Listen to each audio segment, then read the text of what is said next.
Hey everyone, happy Monday, October 6th. I'm Endrit Sella, and this is Capital Markets Quickie. Let's jump into what's driving the week ahead.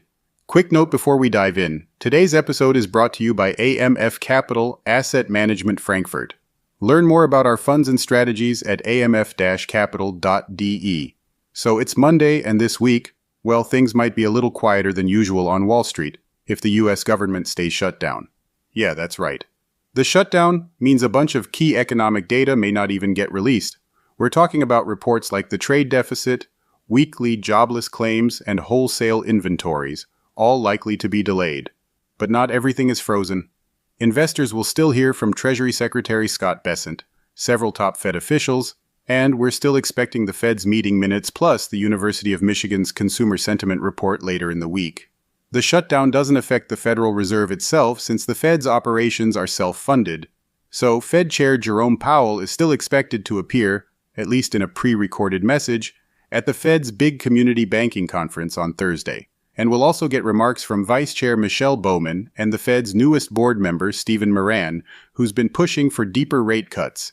That'll be interesting to watch, especially after the Fed's first rate cut of the year just a few weeks ago. Meanwhile, corporate America keeps rolling. We've got earnings from PepsiCo, Delta Airlines, Levi Strauss, and Applied Digital, plus some color from Constellation Brands, which kicks off the week. The drinks maker is facing slower sales, mostly because tariffs and lower alcohol demand are biting into margins.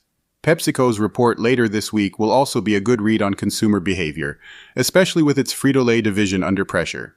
Over in travel, Delta reports on Thursday after reinstating its outlook and posting solid results last quarter. Levi's will report the same day, and analysts expect modest growth despite headwinds from tariffs. Oh, and for retail watchers, mark your calendars, Amazon kicks off its Prime Big Deal Days on October 7th and 8th, while Walmart is running its own online event at the same time. And in tech, OpenAI's Big Developer Conference starts today, where everyone expects new AI features and product announcements from the world's most talked about startup. So yeah, the week may look calm on the surface, but between a government shutdown, key Fed updates, and earnings from some of America's biggest names, there's still plenty for markets to chew on. All right, that wraps up today's Capital Markets Quickie.